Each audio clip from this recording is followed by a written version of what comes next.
creating jobs and opportunity for Canadian citizens through the continued close integration on both sides of the borders.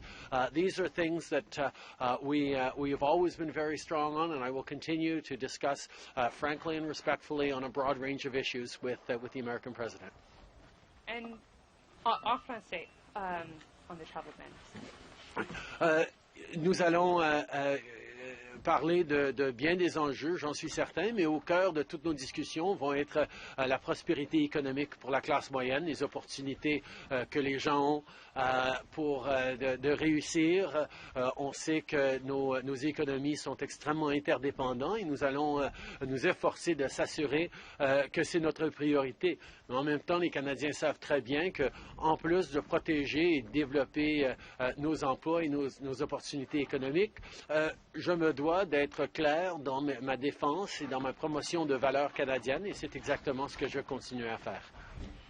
And just as a follow-up, as you're crafting the federal budget, what are the considerations that weigh on your mind as you try and deal with the unpredictability of the new president? I think anytime you craft a budget, you're focused on what's going to be beneficial to Canadians, how to create a stronger economy with greater opportunities for the middle class and support for those who are working hard to join the middle class. This budget is going to feature a tremendous emphasis on the infrastructure plan, which will be building transit, social housing, and social infrastructure, green infrastructure right across the country as we continue to partner with partners like the ITK and provincial and territorial governments across the country. We're also going to be looking at innovation as a way to create more prosperity, more jobs, a better future for Canadians, both young Canadians entering the workforce, but also people who are well into the workforce and looking at the challenges and opportunities that the future brings. This is going to be a budget very much focused on growing the middle class and support for those working hard to join it. Yes, hello. My name is Steve Monjo. I'm with APTN National News. This is for Minister Bennett, if I may. Of course. Okay. All right. I can barely hear you there. Yes, a recent APTN hidden camera investigation revealed at a gas bar in Manitoba run by non-Indigenous businessmen was compiling status cards numbers for customers and given to non-Indigenous customers at the same tax-free rights to gas and cigarettes. As Minister, what are your thoughts on this type of misuse of status cards for non-status people? I'm appalled. I think it's totally unacceptable, and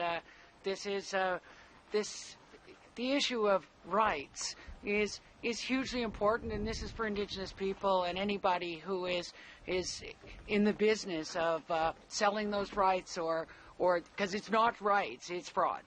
Okay, and a follow-up.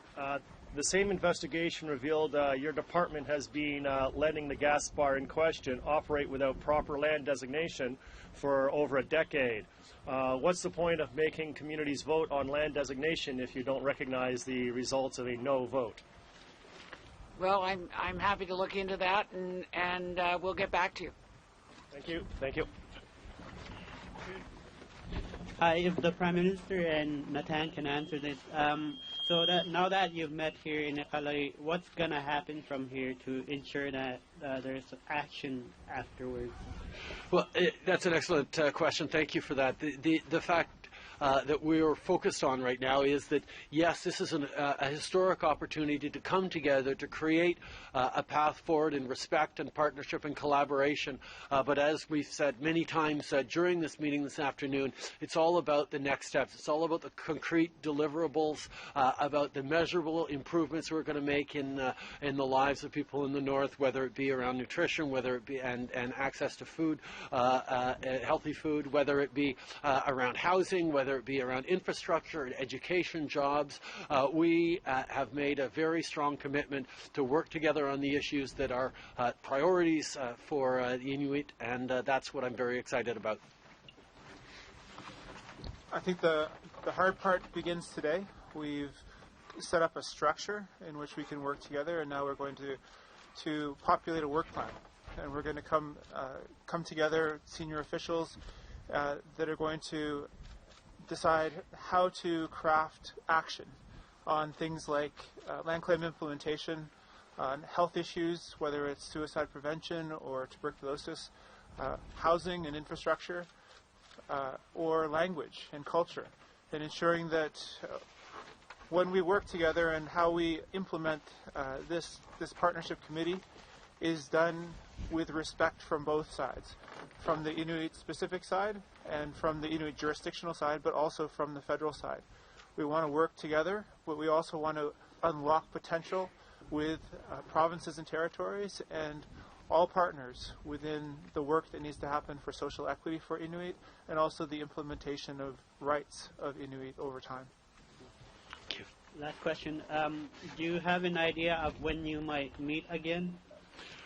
The commitment is actually to meet 3 times a year, at least once a year with the Prime Minister, but we have a broad range of ministers engaged. The 3 ministers who are up here this time at this meeting will not necessarily be the same 3 ministers in future times. It's a whole of government engagement, and it's extremely important that our entire government look at how we create opportunities and prosperity and support for people living in the North. That's why we're so focused on collaboration as we develop the Arctic policy framework in proper respect and consultation every step of the way.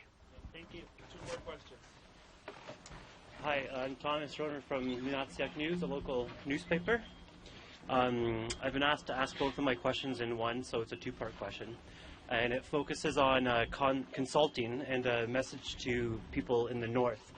There's 2 particular issues that I want to raise. One is if you could speak about the unilateral decision that Ottawa made to ban offshore drilling in the Arctic, and if, in hindsight, you should have consulted with the premiers on that. And the second part of the same question is about consulting people in the North is recently with Health Canada, it's been revealed that since last July, only 2 children in the North have been approved for health care services that are offered in provinces but not in territories. I think a lot of people in the North might be dismayed by that statistic. So if you can address both of those issues in this framework. On the issue of protecting our vulnerable Arctic ecosystems from the cataclysmic impact of oil and gas spills or disasters, I think Canadians in the North and elsewhere understand how important it is to make sure our Arctic is protected. But we also need to make sure we're moving forward in a way that respects science and evidence, and that's why we're working with the territorial governments and with partners to establish the scientific guidelines and frameworks with which we will review that decision on an ongoing basis every 5 years. This is the kind of ongoing respect and collaboration that is at the heart of this government's approach, and that's why we're happy to move forward collaboratively on this historic protection of our extraordinary Arctic waters for generations to come. On the health issue, we know that there is an awful lot of work still to do, and that's why I'm so proud to be here with Health Minister Jane Philpott, who is very much engaged in partnership with communities, with leadership, with territorial governments on how we ensure that regardless of where you are in the country, regardless of what your community, you will have proper access to the health support and services that you need. Last question. Hi, it's Beth Brown from News North. You're talking a lot about moving forward today, and I was wondering if today's signed declaration is going to see Canada move any further in implementation of the United Nations Declaration on the Rights of Indigenous Peoples. Absolutely. The United Nations Declaration on the Rights of Indigenous Peoples came up a number of times in our discussion today. It's a framework that this government fully supports, and we're moving forward on implementation. Our Minister of Justice, Jody Wilson-Raybould, is directly engaged in this file, leading a working group on this to ensure that we are able to fold in all the various concerns and responsibilities that come with implementation of UN DRIP. I'm very pleased about the positive tenor of the conversations, and I know that this is something that Canadians expect. It's really encouraging to see the fact that reconciliation is not just an issue between Indigenous peoples and the Canadian government. It's one that non-Indigenous Canadians feel very strongly about as well, and I think that's to the credit of Canada.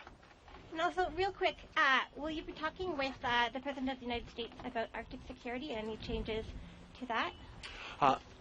Like I said, the emphasis of our meeting is certainly going to be on creating a strong economy and good jobs for Canadians and Americans on both sides of the border, but I'm sure that issues of security and others will also come up, and I look forward to having very constructive, productive discussions with our American neighbours on those too. Thank you. Merci beaucoup tout le monde. Thank you.